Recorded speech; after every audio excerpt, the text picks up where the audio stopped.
ராகம் மோகன ராகம்.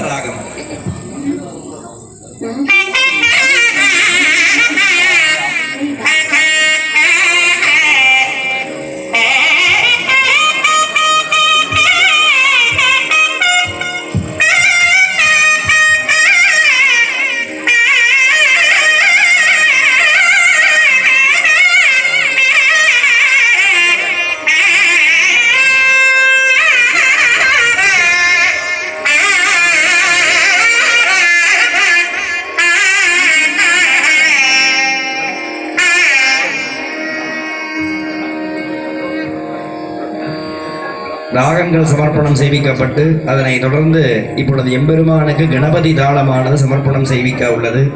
அந்த வகையிலே நமது மகா கும்பாபிஷேகத்திற்கு நமது சர்வசாதகத்தின் அழைப்பை ஏற்றும் நமது திருப்பணி கமிட்டியார்களின் அழைப்பை ஏற்றும் இங்கே வருகை புரிந்துள்ள ஸ்ரீ ஸ்ரீ பெருங்கருணை நாதையுடனவர் அவிநாசியப்பர் அவிநாசி திருக்கோவில் பிரதான அர்ச்சகர் சிவாகம செம்மல் சிவஸ்ரீ ஜெயக்குமார் சிவாச்சார் அவர்களை நமது திருக்கோவில் சார்பாகவும் சர்வசாதகத்தின் சார்பாகவும் அன்போடு வருக வருக என வரவேற்று அவரது திருப்பாத கமலங்களை வணங்கி அவருடைய தலைமையிலே இப்பொழுது கணபதி தாளமானது எம்பெருமான் திருச்செவிக்கு விண்ணப்பம் செய்விக்கப்படும்.